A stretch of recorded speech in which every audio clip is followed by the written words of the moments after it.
I have Michael Tyler with me as well. I just have one thing at the top, and then we'll get going. So today, the Iowa Supreme Court ruled the state's extreme and dangerous abortion ban can go into effect. This latest abortion ban and the 21 other abortion bans across the country were made entirely possible by the previous administration when three Supreme Court justices were handpicked with the goal of overturning Roe v. Wade. In Iowa, abortion will now be banned before a lot of women even know they're pregnant. These bans put women's health and lives in jeopardy. They're scary, they're dangerous, and they infringe on our fundamental freedoms. And it's not stopping at the state level. Republican elected officials in Congress have proposed 4 national abortion bans while refusing to protect nationwide access to IVF and contraception.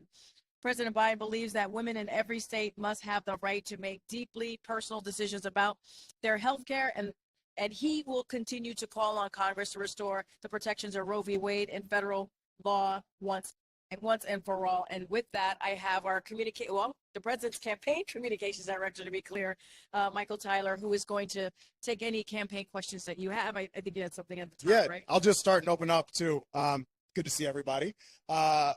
Everybody was obviously at the speech today in North Carolina. You know, the president came, gave a very forceful, powerful speech today in North Carolina, talking about the stakes of this election, calling Trump to task, not just for the lies that he spewed on the debate stage last night, but for the fundamental contrast that we have in this race moving forward. The things that Donald Trump talked about in the debate stage, him celebrating the role that he played in overturning Roe v. Wade, right? Him denying or refusing to commit to accept the results of the election if he loses it again this time. And of course, the extreme economic approach he wants to return us to. The president spoke about all of that again today.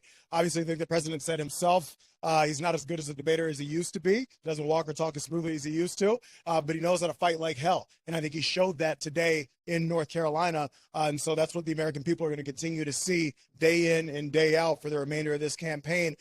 President Joe Biden, who understands he's never going to stop fighting for the American people, and he's never going to stop contrasting that against Donald Trump, who every single day is clearly fighting for himself. I think what you saw last night after the debate was the president leave the debate stage, go rally supporters, grassroots supporters in Atlanta, went, got some food at Waffle House, hopped on the plane here to Raleigh, touchdown in Raleigh at nearly 2 a.m. to meet a bunch of supporters on the tarmac, shook every single hand, then got back up this morning, gave the speech that we all just saw, made a forceful demonstration of what the choice and what the stakes are in this election.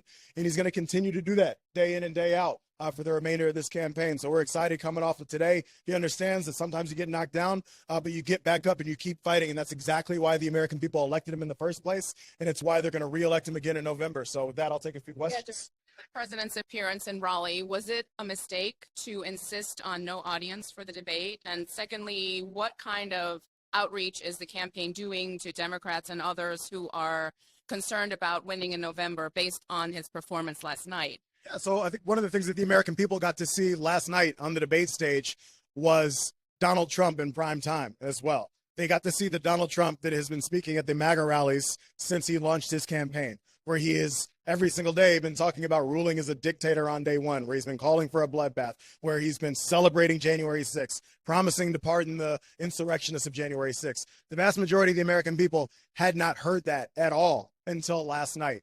And so last night was one of the first times that the American people are going to begin to see the extremism that Donald Trump represents and just how harmful a second Trump term would be moving forward. So I think the president's honest about his own performance, but as far as what last night's debate actually provided for the American people, it crystallized the threat and begins to crystallize the threat that Donald Trump poses. So that's what we're going to continue to focus on as we head into the summer months, as more and more people begin to tune into this election and Donald Trump, who's no longer on the sidelines of American politics, returns to the limelight.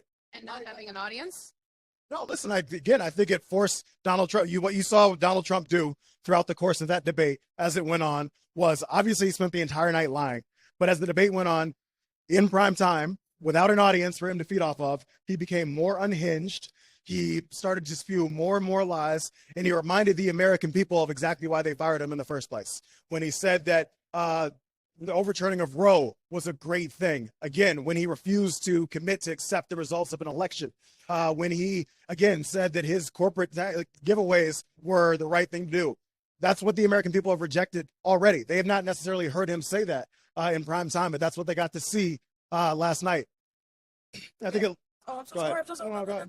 Yeah. Michael, could you explain the president's performance last night? I know you're focused on Trump and what he said, but the president himself, he was unable to answer some questions, meandered, was clearly very different last night than he was this morning. Can you just explain what happened and why he performed like that?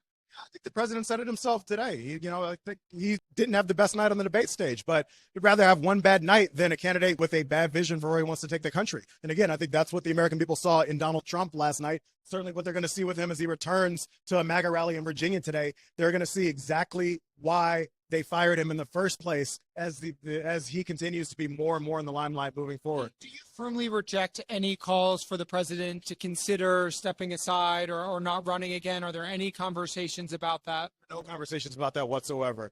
The Democratic voters nominated Joe Biden. Joe Biden's the nominee. Joe Biden, and a couple of things I would point to about this too. If you look at what we actually saw since the debate last night, we have seen, again, the president go to North Carolina, touchdown, had thousands of supporters in the state of North Carolina rally around him. But we also raised $14 million yesterday. In fact, the 11 o'clock hour was our most successful grassroots fundraising hour of the entirety of the campaign. That is Democratic voters tuning in, telling Joe Biden that they've got his back for the fight ahead because they understand that he's fighting for them. Just a quick one. Does the president commit to appearing at the debate in September? That's what we laid out when we challenged Donald Trump to 2 debates. Joe Biden will be there on September 10th. We'll see what Donald Trump does. Michael, what's your assessment of all this criticism from fellow Democrats about his performance?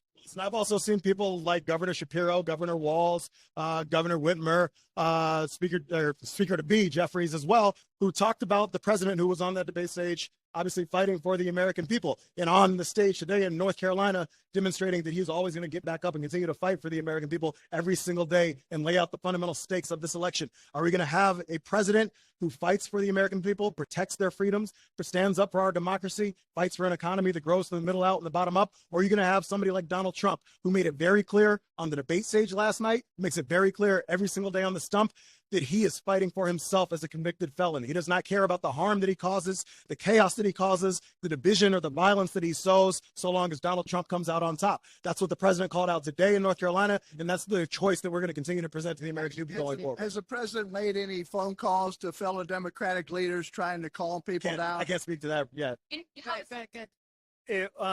First, is the president sick, and did that affect his preparation for the campaign? And No, the president did have a sore throat. and is he sick? Does he have a cold? I think you saw the president today on the stage in North Carolina forcefully deliver remarks today. So it's certainly not, the president would not cite the sore throat as an excuse for the debate performance. He had a bad night. He said that, right? And it's about how you get back up. And that's what we saw in North Carolina today. And would you change the format for the next debate, or are you comfortable with the CNN conducted the debate? Listen, I think what you saw was Donald Trump get up there and lie to the American people. And I think the American people, as we move forward, are going to see that as they see him in prime time over and over and over again. So what this campaign is focused on right now, on June 28th, and as we move forward, is communicating directly with the American people, not just of what the president's vision is for where he wants to take the country over the course of the next 4 years. But again, as people begin to understand the stakes and see Donald Trump back in the limelight once again, reminding them of the lies, of the chaos that he sowed, of the division that he sowed, of the violence that he sowed. That's what they saw on the debate stage last night, and that's why they fired him 4 years ago. So we're going to make sure that people continue to see that as we move into the summer months. Is the strategy going to change at all now after this debate? I mean, right, President Biden today said that he's not as good a debater as he once was. He says he has a cold. So kind of which is it, and how is the strategy going to change going forward? The strategy doesn't change at all. Our strategy, as I just said, moving forward is to relentlessly communicate directly with the American people between June 28th and November. We are going to, the president right now, what did he do after he got off the debate stage? He went straight to North Carolina. to rally the troops here in the Tar Heel state, where the vice president is touching down out west in Nevada, doing the exact same thing right now. We're going to relentlessly communicate across the airwaves, on the ground. We have 300 field offices that are opened up. We're going to relentlessly work to reach the voters that are going to decide the pathway to 270 electoral votes. We have the candidate that beat Donald Trump in 2020. We have the team that beat Donald Trump in 2020. And we are confident that if we keep our heads down and do the work, the American people are once again going to side with Joe Biden. Continues to be an issue for this campaign. So after last night, how could you not rethink some of the strategy here? Well, listen, age, the president himself has said it's fair for the American people to consider age. But what's clear is that age is not going to be the contrast in this race. Joe Biden is 81 years old. Donald Trump is 78 years old. Joe Biden, every single day, is fighting for an economy that actually works for working people. That's fundamentally what they're going to vote on. They're going to vote on the issues. They're going to vote for the candidate who is actually fighting for them. And it is very clear on all the issues that matter, from people's economic well-being to which candidate is actually going to respect and restore a woman's fundamental right to make her own choices about her body, to defending and protecting our democracy. The only candidate fighting for them is Joe Biden.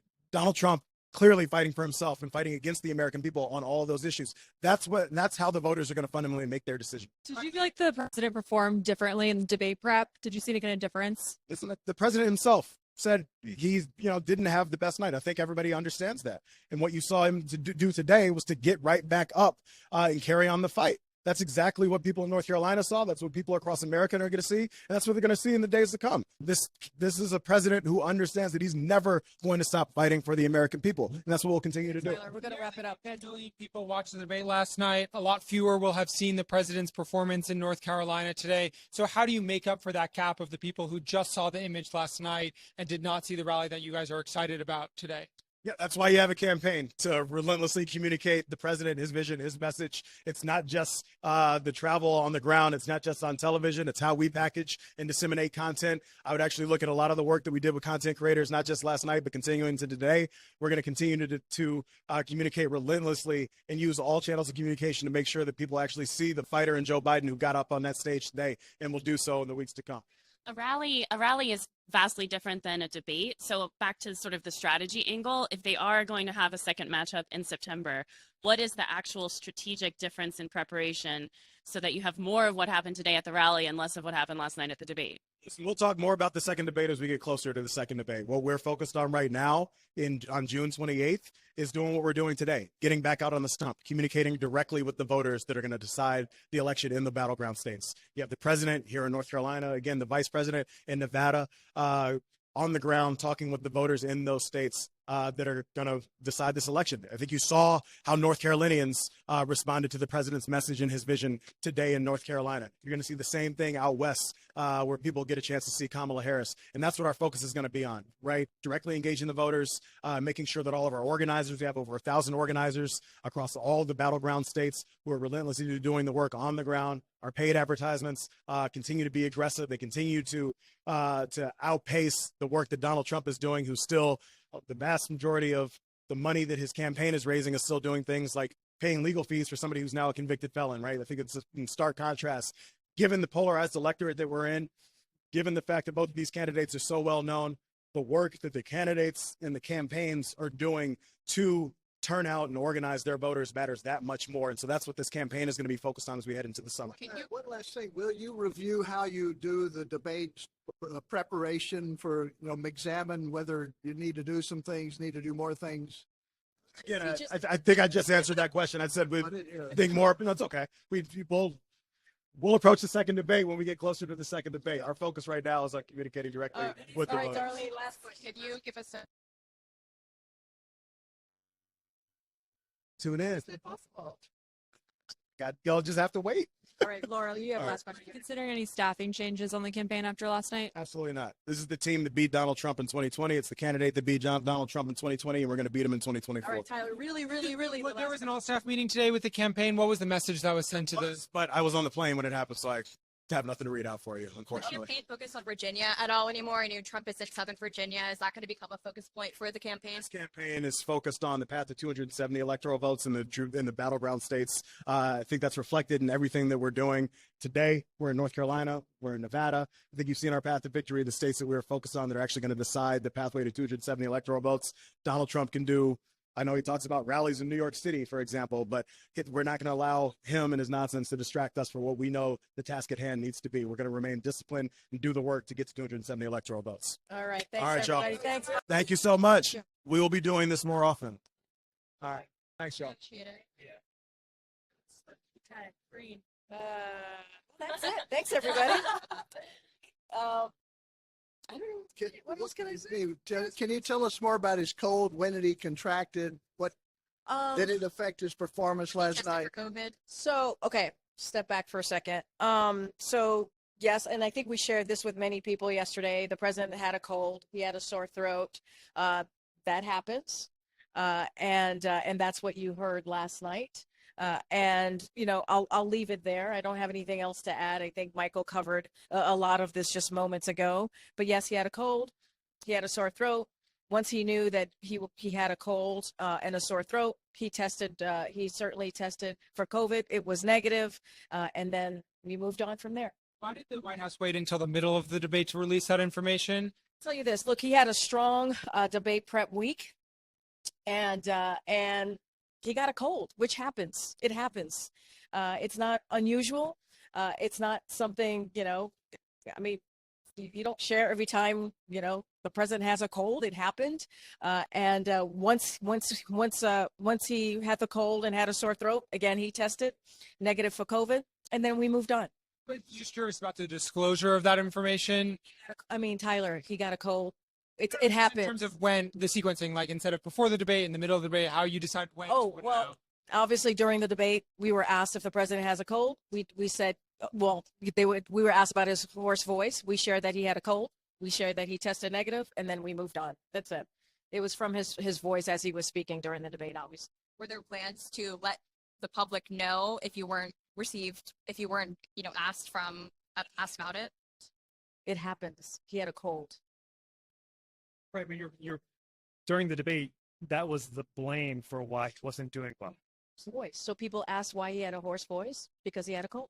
And we also shared. We took a step further and shared that he tested for COVID and was negative. I mean, he had a cold.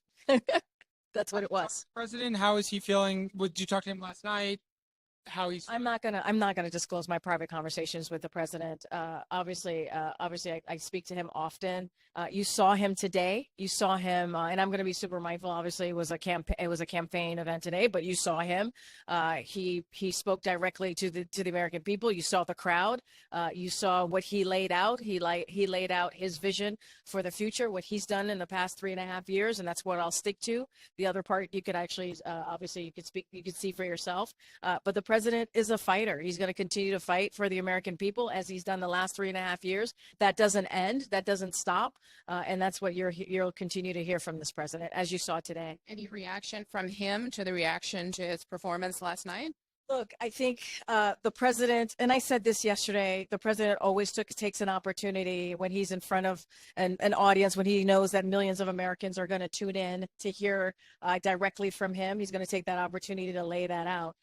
Yes, did he have a bit of a slow start? You heard from the vice president last night. Yes, but as the time went on, he certainly made up some of that, right? And more, probably faster than most would have, and laid out his vision and was very clear about certain parts of issues that the American people care about, whether it's abortion, immigration, the things that you hear us talk about all the time, the contrast that we make with extreme Republicans and congressional members and what they're trying to do on the other side. And so you certainly heard that from him today. And so, look, the president is going to always take the opportunity again to be very clear, to be very concise about what he's doing on behalf of the American people. There will be many, many opportunities. We move on, and you'll hear more from the president, obviously, later today. Was it personally insulting to him to have all these fellow Democrats come out and say you need to step aside? Now, I'm not, look, people are going to have their opinion. I'm going to be very careful, right? Because there's a debate, the hashtag piece of that. We respect, our fellow Democrats, obviously part of our party and their opinion. But you heard Michael talk about the folks who were on TV today and earlier this morning talk about the president and his performance. And how he's a president that we need today. He's a president that's going to continue to lead the way on really critical, important issues that Americans care about. That Americans care about. This week alone, we marked the Dobbs anniversary, right? 2 years of when the former president put three extreme members on the court. Individual on the court, and they overturned Roe v. Wade. And look what it's caused. It caused chaos with IVS, contraception. And if you have heard us, the president and the vice president, continue to speak to that, and we are with the majority of Americans, while extreme Republicans want to put national bans. That's what you're going to continue to hear us fighting for, everyday Americans. The economy, we understand how Americans are still feeling the pinch. But what the president has done this last 3.5 years is work to get the economy back on its feet. And we see that with unemployment under 4%. We see the record amount of jobs that this president has able to be created, more than 15 million jobs. And so that's going to be our focus. Our focus is going to be, how do we continue to provide that breathing room that you hear the president talk about for American people, fight for freedom, fight for democracy. And so that is, I think, the contrast that you saw last night and what the president's going to do moving forward. Do you think the president does better or is more comfortable in moments that are scripted, like the rally earlier today, as opposed to the debate when he has to think on his feet a bit more? I'm just going to repeat what the president said today. He understands, look, he's not as smooth as he used to be on the debate stage. He doesn't speak as smoothly as he used to be. I mean, you heard him say and acknowledge where he is today. But the thing that he ended with, which I think is so important, which I keep saying over and over to all of you, is he knows he's going to fight for democracy. He's going to fight for freedom. And he knows exactly how to do that. And you see it with his record in the last 3.5 years. I think the record that he has been able to do, whether it's legislation, historic pieces of legislation to get things done, I think that speaks for itself. And so this is a president that's going to continue to do that. The Supreme Court Chevron ruling that came out today. So much of the administration, agenda is around climate change. How big of a setback do you think this might be for some of the policies that I have seen? I issued a statement on this earlier. Yeah. So I'll just say a little bit. This is yet another troubling decision that takes our country backwards. Republican-backed special interests have repeatedly turned to the Supreme Court to block common sense rules that keep us safe, protect our health and environment, safeguard our financial system, and support American consumers and workers. The president has directed his legal team to work with Department of Justice and other agency counsel to review today's decision carefully and ensure that our administration is doing everything we can to continue to deploy the extraordinary expertise of the federal workers to keep Americans safe and ensure communities thrive and prosper. And what about the Supreme Court ruling about the Justice Department overstepping on charging hundreds of people for the... Yeah. So that one, I'm going to be super mindful. I'm going to refer you to Department of Justice. As you know, they're ongoing cases, so I just got to be super careful on that. That litigation continues. Go ahead. Karine, the 3 U.S. troops died in Jordan this year and more in Afghanistan in 2021. How can the president say none have died during his administration? So, look, obviously the president, as you know, is the commander in chief, and you hear him even when he ends all of his remarks. He talks about respecting our troops who are serving today, and he will always do that and continues to do that. And he obviously his son was obviously served as well. So this is something that he respects. And so, look, I don't think that will ever change. Obviously, our hearts and our thoughts go out to the family who are clearly still suffering and thinking about their loved ones. And so we'll continue to do that. And I refer you to the campaign about specifics about fact checking and all of those pieces. But I can speak to a president that has been incredibly respectful of the military and what they do for us day in and day out, and how they continue to serve our country. You saw that on display, obviously in D-Day when he was in Normandy. He did that twice, and honoring those who have fallen. And so he'll continue to do that. Any particular fact check, I would certainly refer you to the campaign. Well, I understand that was said during debate so that we can defer to the campaign, but he's the president. These weren't off the cuff remarks. They felt prepared, and it was clearly a mistake. Does he not consider these to be? What I will say is the president respects our military force. He respects the families who have lost members of the military. He will continue to do that. He has been very consistent about that, not just as president, but as vice president, as senator. You hear him talk about the service and how they put their lives on the line every single day to protect us. He always ends his remarks mentioning and lifting up our service members, and that's what I will speak to at this time. All right, guys. Thank you. Thanks, Karine. Thanks, everybody. We'll see you in New York.